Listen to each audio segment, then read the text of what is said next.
Amados hermanos y compañeros de peregrinaje, para que entiendan la dinámica de nuestra exposición y como estamos en celebración, la idea es que primero voy a hacer una predicación expositiva del capítulo 1 y 2 de Nehemías, tratando de hacerlo en este tiempo, y mi esposa a continuación va a hacer una predicación narrativa, representando a una de las pocas mujeres, creo que la única mención que hace Nehemías de mujeres, las hijas de Salún.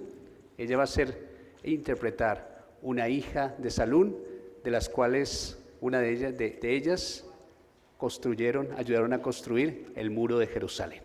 Entonces, para que entiendan la dinámica. Bueno, entonces comienzo yo con la expositiva. Nelson Mandela dijo estas palabras: lo que cuenta en la vida no es el mero hecho de que hayamos vivido, es la diferencia que hemos hecho en la vida de los demás lo que determinará el significado de la vida que llevamos. Y lo que cuenta en la vida de Nehemías es que logró que un pueblo en gran mal y desgracia pronunciara estas dos palabras: levantémonos y edifiquemos. Parecía misión imposible, pero lo logró. ¿Cuál fue la razón? Que Nehemías se humilló bajo la poderosa mano de Dios, para que la bondadosa mano de Dios le ayudara a él y a su pueblo. Nehemías, un hombre humillado bajo la poderosa mano de Dios, para que la bondadosa mano de Dios fuera sobre él. Entonces veamos a Nehemías humillado bajo la poderosa mano del Señor. La vida de Nehemías había transcurrido con toda normalidad, sin mucho que contar, pero se daría el acontecimiento más trascendental de su vida, el día que oyó esas palabras. Él nos cuenta su reacción a esas palabras. Esas palabras las escuchó de labios de Hanani, su hermano, y de los judíos que habían venido de Jerusalén. Cuando él les preguntó: ¿cómo están los judíos que han escapado de la cautividad y cómo está Jerusalén? Y la respuesta la vemos en el versículo 3. Y me dijeron, del capítulo 1, el remanente, los que quedaron de la cautividad, allí en la provincia están en gran mal y afrenta, y el muro de Jerusalén derribado y sus puertas quemadas a fuego. Esas palabras calaron profundo en Nehemías. Así nos lo describe en el versículo 4. Cuando oí estas palabras, me senté y lloré, e hice duelo por algunos días, y ayuné y oré delante del Dios de los cielos. Esas palabras llevaron a Nehemías a un tiempo de humillación y oración. Nehemías le dolió la situación de su pueblo. Y creo que Nehemías hizo lo que todos debemos hacernos. Se metió en el pellejo de ellos, sintió su pena, se solidarizó con sus necesidades. Y aquí tengo que hacerles una confesión personal. Algo que confieso es la falta de identificación con los que sufren, la falta de empatía con el dolor del otro. Y pido a Dios que me ayude a sentir con profundidad no solo a pensar con profundidad. Tenemos que adentrarnos en este mundo roto. Nuestros contextos están muy destrozados. Sentir sus penas, relacionarnos con sus luchas, temer su juicio y tener esperanza en su redención. Pero mire esto, Nehemías pasó de preguntar cómo estaban y creo yo a hacerse esta pregunta, ¿y por qué estamos así? ¿Por qué estamos así? Y su respuesta, creo la describe en su oración, hemos pecado contra Dios. Versículo 6. En extremo nos hemos corrompido y no hemos guardado los mandamientos, estatutos y preceptos que diste a Moisés, tu siervo. Y miren, esto. Aquí vemos a un hombre quebrantado, que entendió que hay un pueblo quebrantado porque ha quebrantado la ley de su Señor. Hay un hombre quebrantado porque entendió que hay un pueblo quebrantado porque ha quebrantado la ley de su Señor. Nehemías tuvo esa claridad que tuvieron los profetas. Ellos denunciaban con gran vehemencia los males sociales de su tiempo, pero ponían tanto mayor ardor en su llamamiento al pueblo para que arrepentidos de su idolatría, de su falsa religiosidad, se volvieran a Dios. Ahora Nehemías se va a poner en medio de un pueblo en gran mal y afrenta y un Dios afrentado.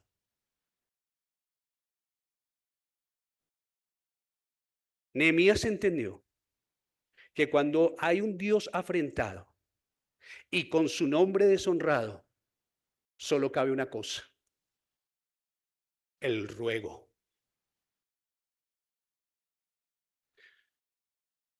Y escúcheme bien, es un ruego que es compartido. Y este versículo que utiliza, esta frasecita que utiliza, te ruego, es compartida solo por estas personas cuando se vieron en grave situación. Los hermanos de José, Moisés cuando el pueblo pecó, Ezequías, Daniel y Jonás. Es la misma palabra que utiliza Nehemías, te ruego. Y estos hombres oraron de esta manera profunda porque sabían la grave situación en la que se encontraban. Alguien habla de la oración de Nehemías, de Jonás, perdón, de esta forma también tan profunda a la misma que hizo Nehemías. Y es un poeta evangélico español, Santos García Rituerto. Y ahí dice así de la oración en el vientre, tratándola poéticamente de Jonás. Abajo, en lo profundo de las aguas humillada, por fin nuestra soberbia, la voluntad rendida, consagrados a la dura misión que Dios nos muestra. Enséñame, Jonás, esa plegaria de adoración, confianza y obediencia.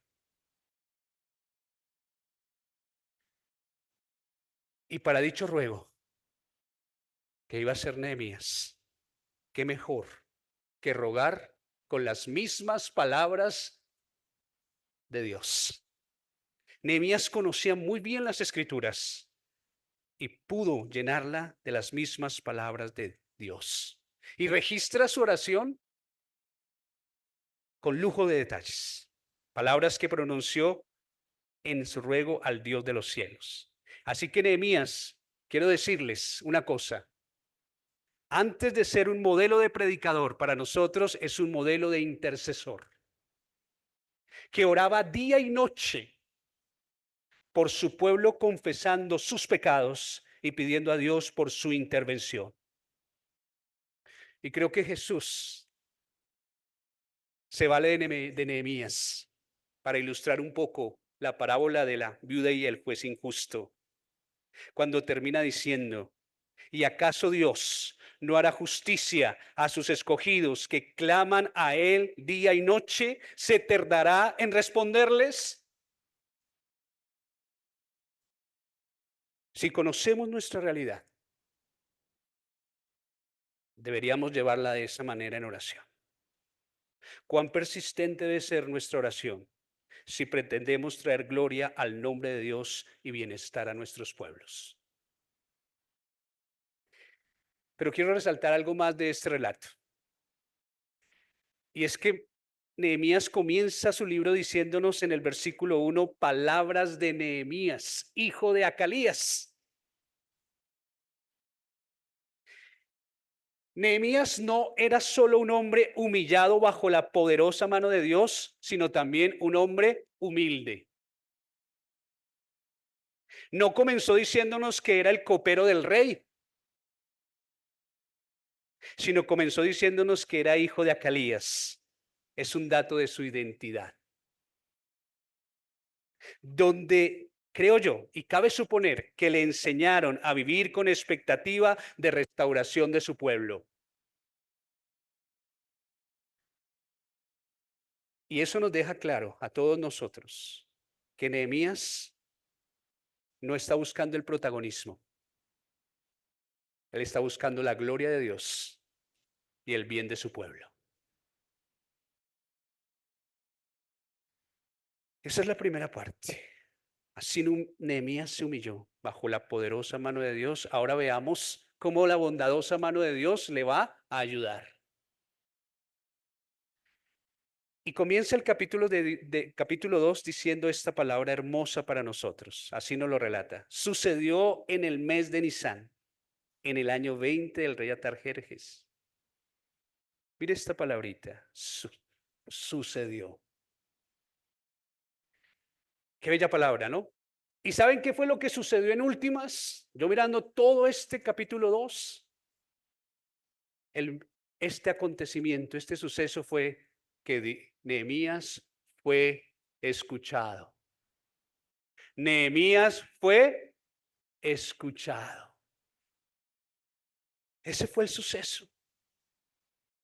Y porque fue escuchado, fue ayudado. El Dios de los cielos providencialmente abre una puerta a través de la tristeza de Nehemías. Y cuando servía el vino al rey, y él no se esperaba eso, no estaba dentro de los planes de Nehemías que Dios abriera una puerta a través de su tristeza. Pero mire, quiero decirles además en este episodio de Nehemías y el rey Artajerjes, debe animarnos una cosa. Cuando comparamos el trono de la gracia con este trono terrenal, hay una gran diferencia. ¿Cuál? Que en el trono de la gracia podemos estar tristes y echar nuestras cargas sobre él cuando queramos. Pero en el trono del rey persa era muy peligroso y podía significar la muerte. Pero no fue la muerte para Nehemías. Fue la confirmación de que la bondadosa mano de Dios ahora estaba sobre él. Porque fue la bondadosa mano de Dios que le inclinó el corazón del rey Artajerjes, para que con agrado, dice, y agradó al rey enviarme, y también le concedió todo lo que pidió. Eso es la mano de Dios sobre Nehemías. Pero además hay otro suceso aquí, que este suceso es glorioso también, que lo noto. Dios escuchó a Nehemías, pero Nehemías escuchó a Dios. Y cuando uno es escuchado, se crea un vínculo muy fuerte.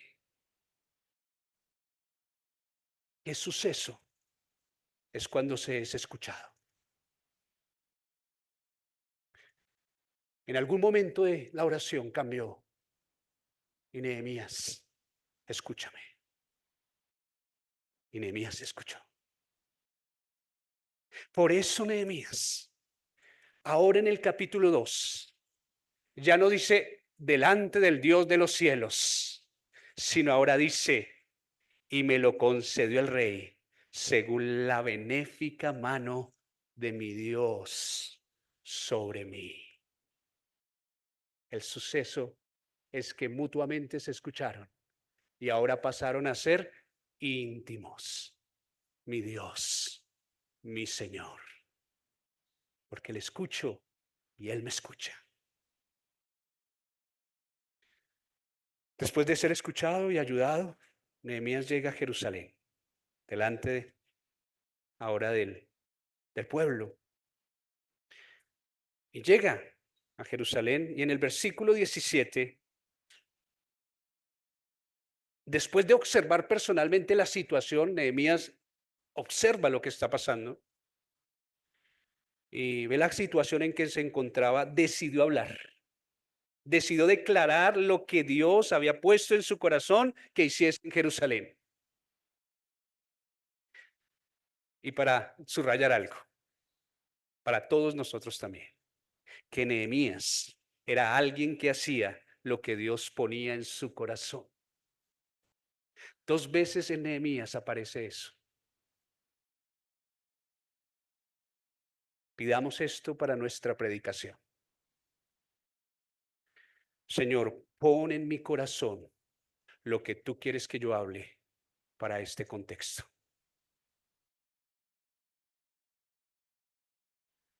Y además, Nehemías sabía que antes de que los del remanente movieran sus manos para bien,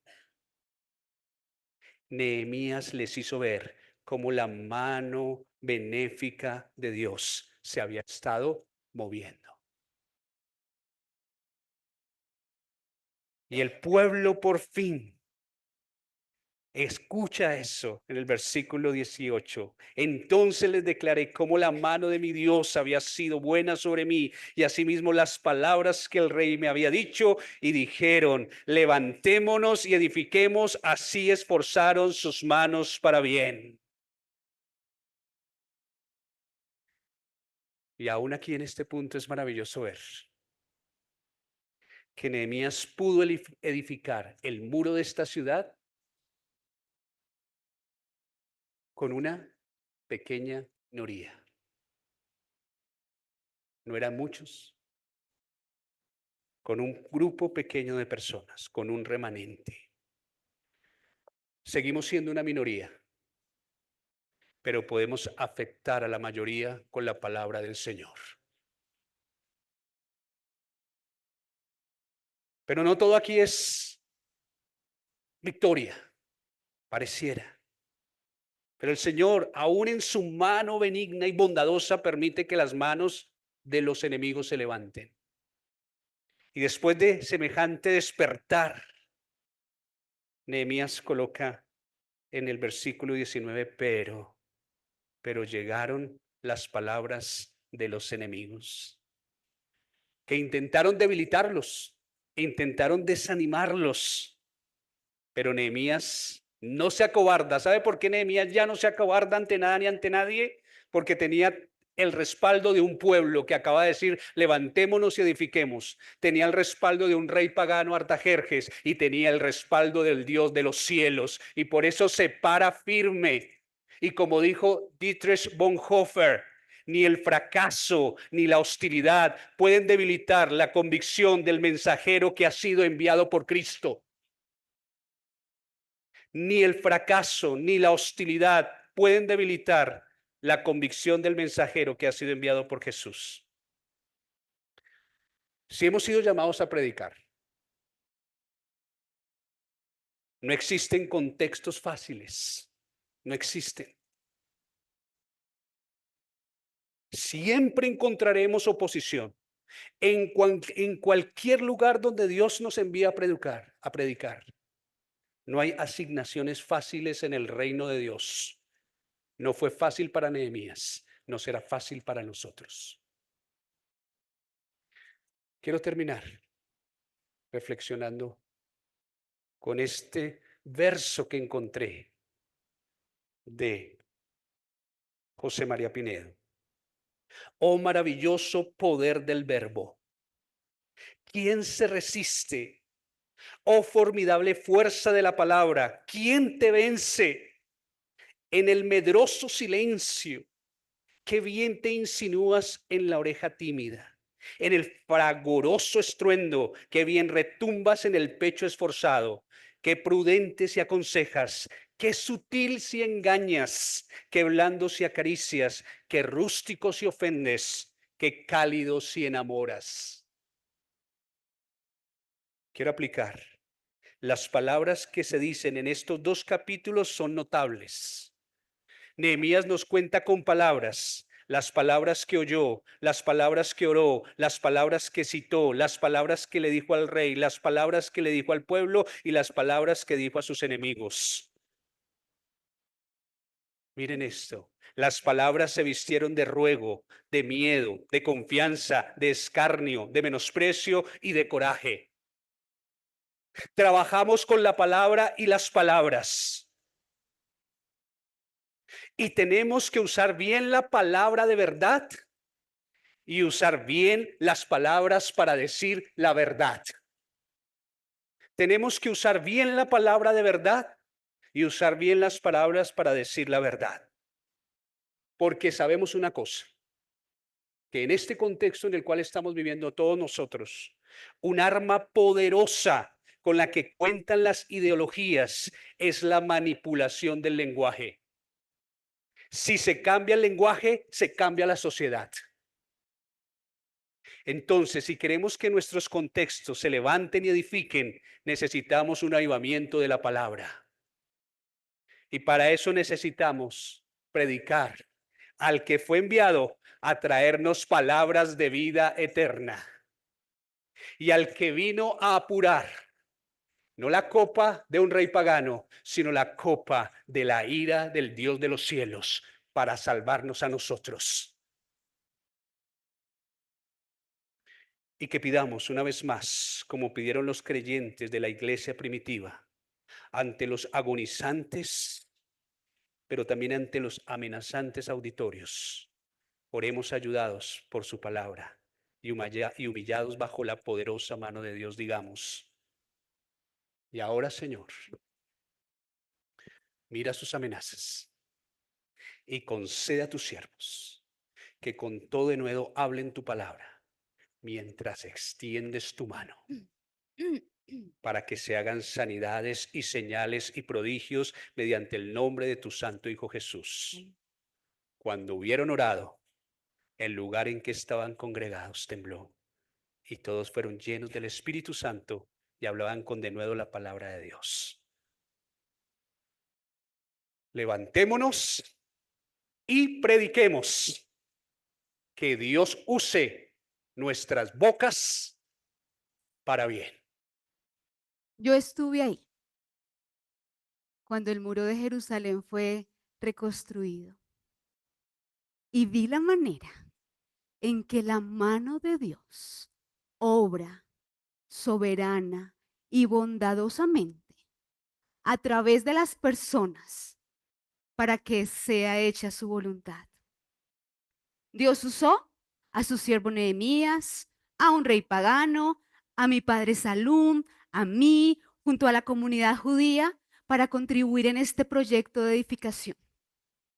Un proyecto que no solo buscaba restaurar los muros de la ciudad, sino restaurar el pueblo de Dios, el pueblo del pacto, a través del cual Dios cumpliría sus propósitos redentores.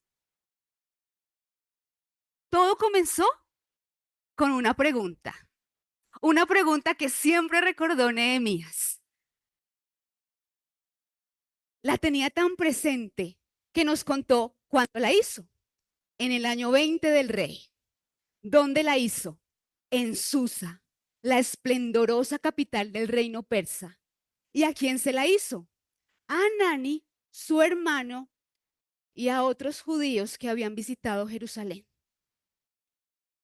Nehemías les preguntó: ¿cómo están los judíos que regresaron del cautiverio y cómo está Jerusalén? Esa pregunta reflejó la misericordia que Dios tiene para su pueblo, aún cuando por causa de nuestro pecado, Él había dicho: Jerusalén, Jerusalén, me traicionaste. ¿Quién se compadecerá de ti? ¿Quién llorará por ti? ¿Quién preguntará por tu bienestar? Pero Dios colocó su compasión sobre su siervo, y a Nehemías realmente le interesó su pueblo. Él también era judío. Le importábamos lo suficiente como para preguntar por nosotros. En un mundo donde todos buscan lo suyo propio, a Nehemías le importó lo del Señor, su pueblo y su ciudad. Es que el peor pecado hacia nuestros semejantes no es odiarlos, sino ser indiferente ante ellos. Ahora, la respuesta a esa pregunta cambió la vida de Nehemías para siempre. Pasó de ser el copero del rey al hombre escogido por Dios para realizar una tarea que parecía imposible. La respuesta fue el remanente. Los que han sobrevivido al cautiverio están muy mal y viven en desgracia. Las murallas de Jerusalén están en ruinas y las puertas están quemadas. Lo que estábamos viviendo era desesperante. Sin muros, nuestra ciudad era muy insegura. Éramos vulnerables a los ataques del enemigo. Vivíamos en medio de ruinas. Y lo más lamentable es que esas ruinas hablaban mal del nombre de nuestro Dios. Ya una vez habíamos intentado reconstruir el muro, pero el rey persa frenó la obra. Eso fue tan frustrante para nosotros. Vivíamos en vergüenza. Cuando Nehemías escuchó estas palabras, se conmovió tanto, se sentó, lloró, por algunos días hizo duelo y ayunó y oró al Dios de los cielos. Sin un profundo sentimiento de tristeza por los dolores humanos, no habrá deseo de aliviarlos. Y sin oración, no habrá conciencia de la necesidad que tenemos de Dios. Fueron meses de intercesión intensa. Esa fue su plataforma, la mejor manera de prepararse para la misión a la que Dios lo estaba llamando. Fue tan consolador entender que pese a nuestro pecado y que Dios había sido justo en todo lo que había venido sobre nosotros, el Señor fue clemente y compasivo al enviarnos un consuelo. Eso es precisamente lo que significa el nombre de Nehemías. El Señor ha consolado. Nosotros estamos seguros que fue la mano de Dios quien colocó la carga por su pueblo sobre su siervo. Y Nehemías estuvo dispuesto a llevar esa carga sobre sus hombros. Carga que se convirtió oración. Oración que brotó de un corazón quebrantado, de una vida que admite que solo es un siervo del Señor, que ruega en reverencia y en temor porque sabe que está delante del Dios de los cielos, el Dios grande y temible y que ningún ídolo puede compararse con él.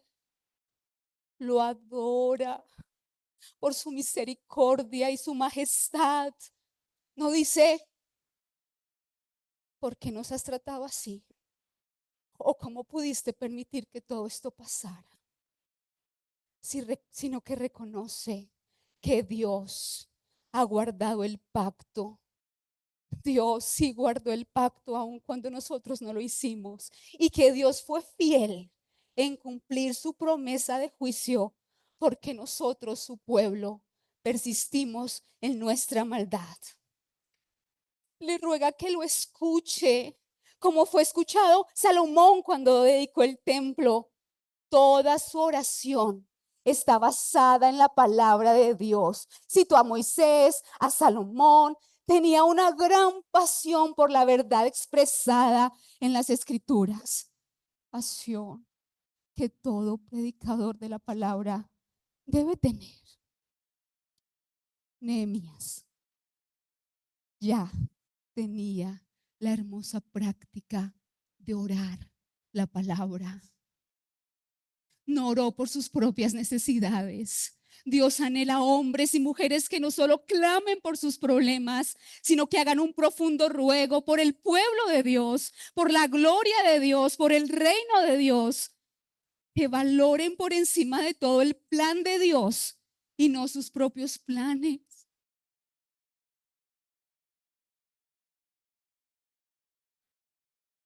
Lo que sigue en su oración es confesión.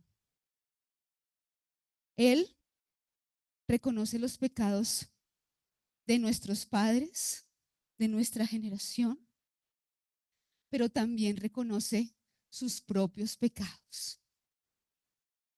Habría sido más fácil mirar atrás y culpar a nuestros antepasados por la situación de Jerusalén.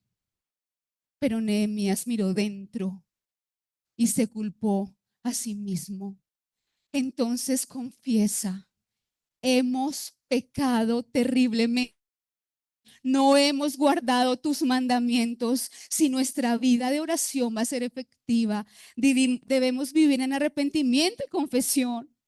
Es inútil pedirle a Dios que restaure nuestras vidas deshechas si primero no estamos desechando nuestros propios pecados. Luego de la confesión, Nehemías le dice a Dios: acuérdate, acuérdate de tu palabra. Eso no implicaba un olvido divino, sino el profundo anhelo de la intervención divina. Se dirigió a Dios con las palabras de Dios. Sí, Dios había dicho: si ustedes pecan, los dispersaré por los pueblos. Y eso ya había pasado. Sin embargo, Dios también había dicho: pero si se vuelven a mí y cumplen y guardan mis mandamientos, aunque estén desterrados en el extremo de los cielos, de allí los recogeré.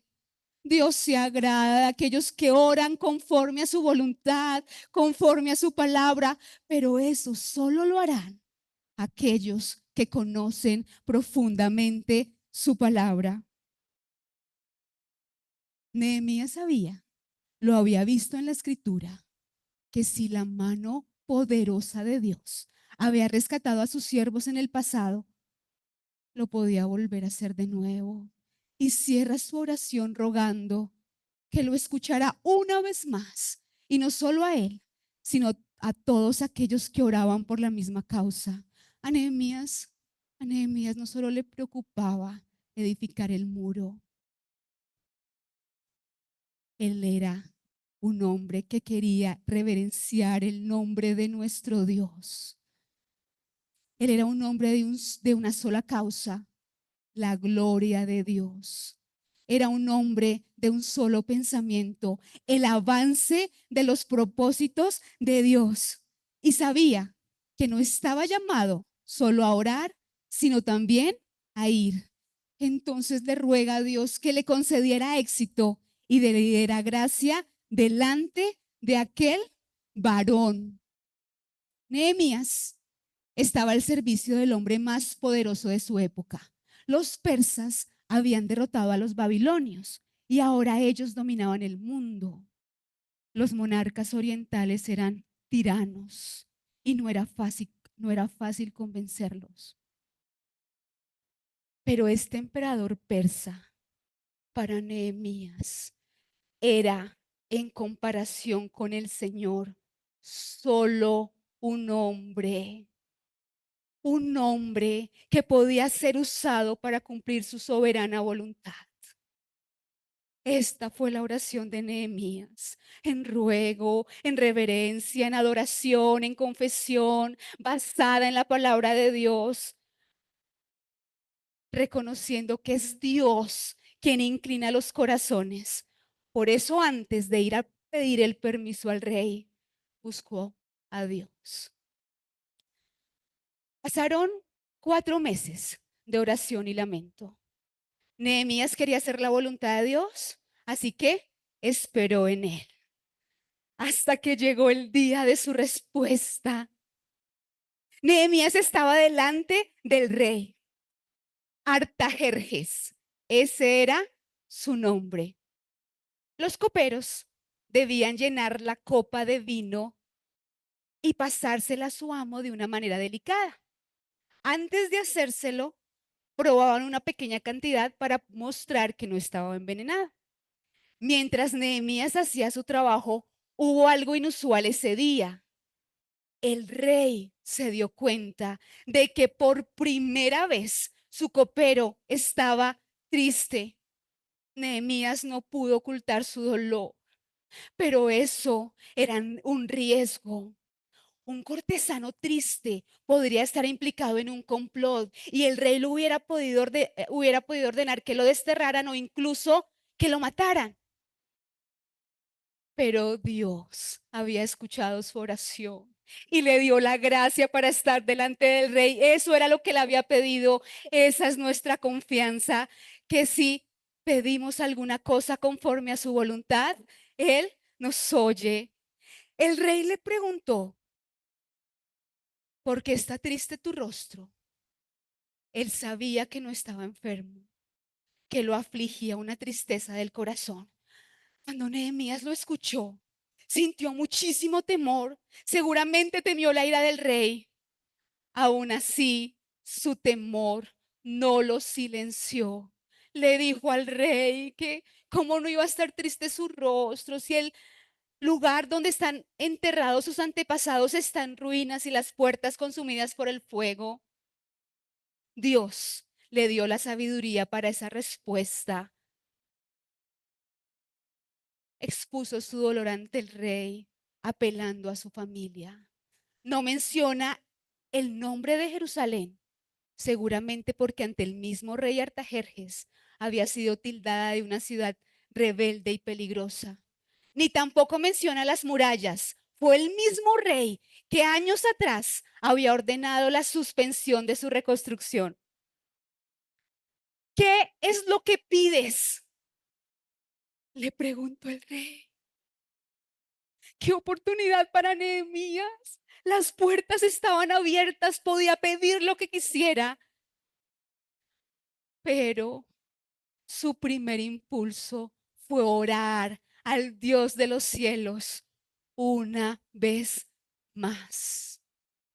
Aunque Nehemías estaba delante de la presencia del rey, él vivía en la presencia del verdadero rey. Luego de eso, de orar, Nehemías hizo su petición y le dijo al rey que si había hallado gracia delante de él, lo enviara a Judá para reedificarla. Yo creo que el corazón quebrado de Nehemías estaba a punto de estallar. Era una mezcla de temor, de expectativa, pero sumado a la seguridad de que todo esto era un asunto de Dios. Estaba por definirse el futuro de nuestra nación y todo dependía de la aprobación de Artajerjes. Para aumentar el drama, Nehemías no le da una respuesta, sino que le hace otra pregunta. Seguramente los ojos o Nehemías estaba tan tensionado que desvió sus ojos y se dio cuenta que la reina también estaba pendiente de todo lo que sucedía. El rey le preguntó: ¿cuánto durará tu viaje? ¿Y cuándo volverás? Nehemías lo sabía, había planeado lo suficiente para saber cuánto tiempo necesitaba. Durante los 4 meses, no solo había orado, sino que había pensado en la manera de abordar el proyecto. Desde el comienzo, Nehemías oró a Dios por una respuesta para su pueblo y él terminó siendo la respuesta de Dios para su pueblo. Dios actúa a través de un creyente dedicado, pero Dios también actúa a través de un incrédulo. Al rey Artajerjes le agradó enviarlo.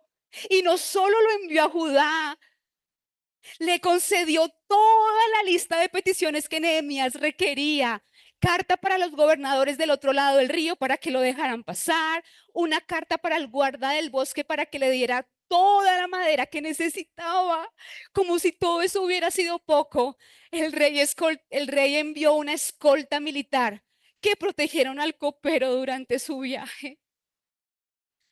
Nehemías atribuyó todo esto, atribuyó esta respuesta a una sola causa: la bondadosa mano de mi Dios sobre mí.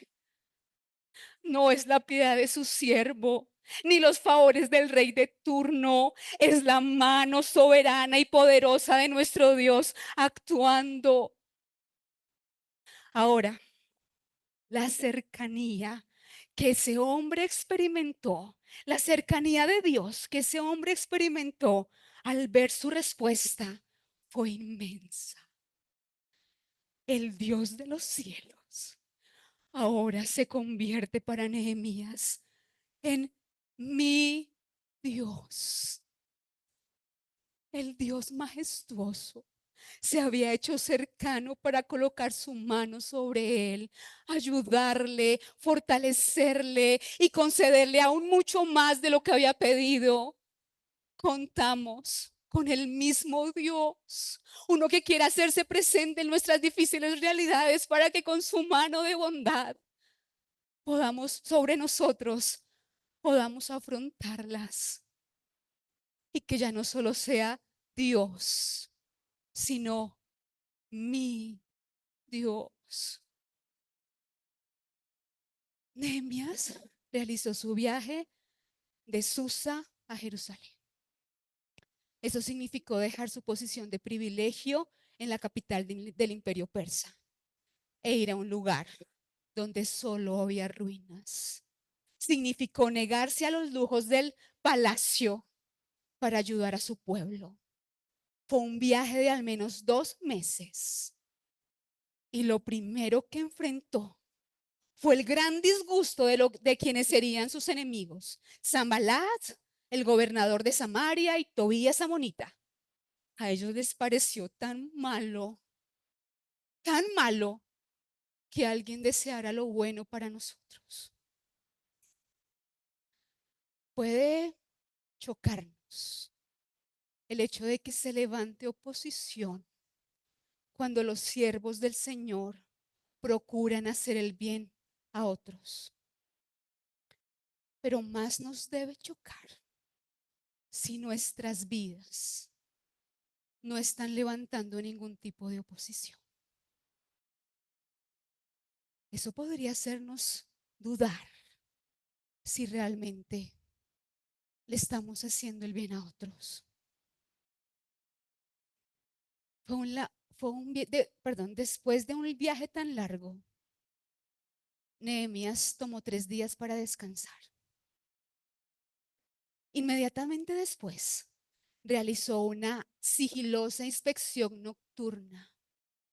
Él quería ver con sus propios ojos la condición del muro. Sé que lo que vio pudo haberlo desalentado. Las puertas estaban calcinadas, las murallas llenas de brechas, y eran tantos los escombros que en ciertos lugares impidieron que su burro pasara. Por todas partes habían señales de devastación y de destrucción. Todo eso era un panorama desolador. Sin embargo, los siervos del Señor no andan por vista, sino por fe. No, lo que importaba no era la realidad que contemplaba, lo que importaba era lo que Dios había colocado en su corazón. Y él había sido comisionado para un proyecto divino. El autor de ese proyecto era Dios, que el corazón de Nehemías solo el instrumento. Dios alberga ese tipo de proyectos en corazones quebrantados delante de él. Y en Nehemías había ese corazón, como también había prudencia. Él supo cuándo callar y cuándo hablar. Hasta ese momento no le había contado a nadie acerca de su visita. Y todos nos preguntábamos, ¿qué hace el copero del rey en Jerusalén? Entonces decidió hablar. Se dirigió a los sacerdotes, a los gobernadores, entre ellos mi padre Salum, y a los demás judíos, y les dijo: ¿ustedes ven la mala situación en la que estamos? Este funcionario persa llevaba tan solo unos días en Jerusalén, pero se identificó con nosotros. No dijo: ustedes están mal y necesitan ayuda, sino que se unió a nosotros. Se unió a nosotros. Edifiquemos y levantemos y ya no estemos más en esta vergüenza. Fue lo que nos dijo. Nehemías sabía que antes de levantar esas murallas tenía que levantar el corazón, el ánimo del pueblo. Habíamos permanecido en aflicción, en gran aflicción, desde el cautiverio. Habíamos visto cómo la mano de Dios nos había entregado a los babilonios. Estábamos experimentando el olvido de Dios y ya no teníamos esperanza. Pero Dios, que es un Dios de perdón, lento para la ira y grande en misericordia, no nos había abandonado, sino que nos envió a uno que nos dijo que por la mano bondadosa había venido. Escuchen, la misma mano que nos había entregado ahora nos iba a recoger, que solo teníamos que unir fuerzas y reparar el muro y terminar con tantos años de vergüenza. Las palabras de Nehemías fueron suficientes para levantar los corazones del pueblo. Por eso respondieron inmediatamente: levantémonos y edifiquemos. Respondieron animados y unieron sus fuerzas, sus manos para trabajar. Aún nosotras, mis hermanas y yo, como mujeres, nos unimos a la comunidad para restaurar el muro. Esta tarea inmensa que teníamos entre manos, restaurar el muro, no se podía hacer sin un fervor excepcional. Ese fervor vino de arriba. La tarea inmensa que ustedes tienen entre manos, restaurar vidas a través de la predicación de la palabra, no se puede hacer sin el fervor que viene del cielo. Ahora, ese fervor trajo la oposición del enemigo. Cuando Nehemías, Tobías y ahora Gesem se enteraron de nuestro proyecto, cuestionaron todo el trabajo, nos menospreciaron y se burlaron de nosotros. Argumentaron que nos estábamos rebelando contra el rey. Esa estrategia ya había funcionado antes. Pero Nehemías, con la firmeza que solo podía venir del Señor, les respondió que el Dios de los cielos nos daría éxito, que pese a cualquier oposición edificaríamos y que ellos no tenían ningún derecho sobre Jerusalén. Nehemías no habló de los favores del rey. Una vez más, le dio toda la gloria a Dios.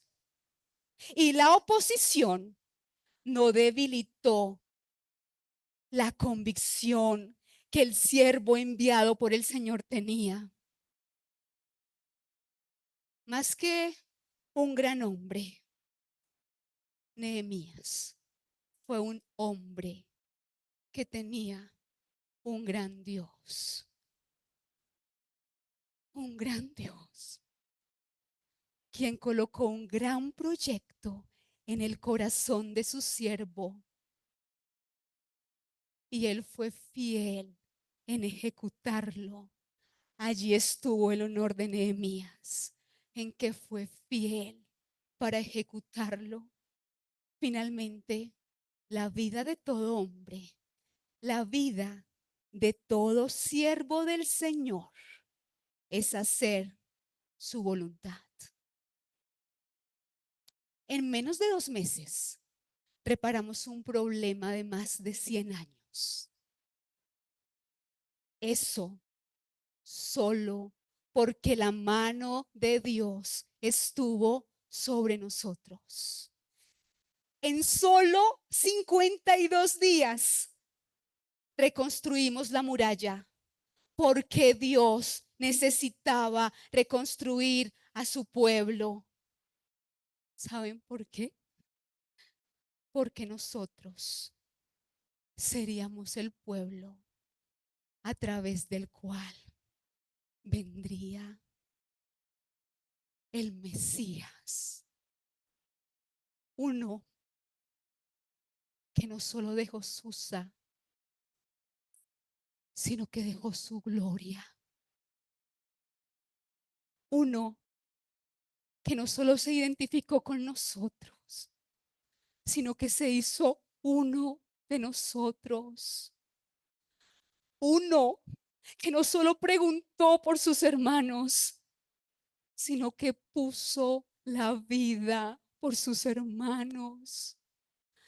Uno que no solo llevó nuestras cargas sobre sus hombros, sino uno que cargó nuestros pecados sobre sus hombros. Uno que no solo tomaba la copa para preservar la vida del rey, sino uno que tomó la copa de ira del rey para darnos vida. Uno que no solo rogó por su pueblo, sino que rogó por todos los que habríamos de creer. Uno que no solo peleó con nuestros enemigos, sino que los venció de una vez y para siempre en esa cruz. Y uno que no solo edificó los muros de Jerusalén, sino uno que nos está preparando un hogar con el Padre en la nueva Jerusalén. Por eso a Él, a Cristo, sea todo honor y toda gloria.